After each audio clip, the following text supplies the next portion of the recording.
Fast forward to early October and you couldn't find the 30-year-old in a worse jam going into the final 4 races of the season. Barely a month ago, Vettel was just 3 points behind Lewis Hamilton, but then chaos struck. Vettel endured a horrible trip to Singapore, crashing out of the race through the first corner after a brain fade on a lights-out move saw himself, Max Verstappen and teammate Kimi Räikkönen sent back to the sheds.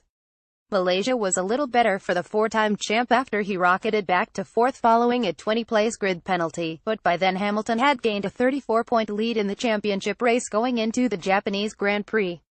Ferrari had another disaster at Sepang with Kimi Räikkönen bowing out of the race minutes before lights out with a turbo issue after qualifying on the front of the grid.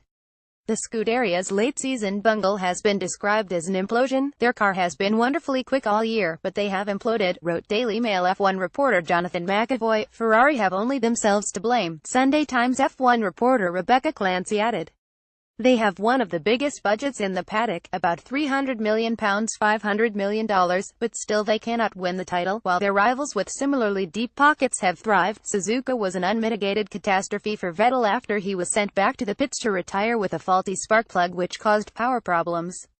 To cap it all off, the 30-year-old received his first official non-driving reprimand from officials after snubbing the Japanese national anthem. Hamilton's third win at Suzuka saw him take a near-unbeatable 59-point lead over his bitter rival as the drivers head to Austin for the U.S. Grand Prix on October 23. AEDT, Vettel HASNT, had a good month.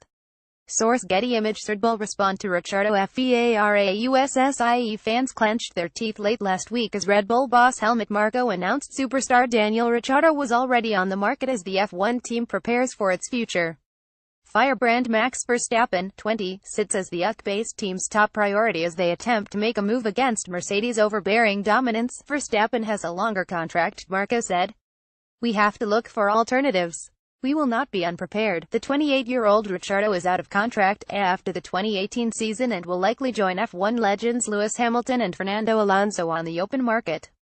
But Red Bull team principal Christian Horner put to bed thoughts the Aussie star was unwanted after Marko's market declaration. He's technically out of contract at the end of 2018 because he will have completed a 5-year contract, Horner said per motorsport.com. Technically, he's on the market, but Red Bull don't want to part with Dan. Source Getty Images. But what is absolutely clear is that it's our intention to retain both of our drivers, I would say until 2020. Helmut likes to state the obvious, and it's obvious he's on the open market. But it doesn't mean we don't want him. Red Bull have a panic room option if Ricciardo chooses to jump ship, though.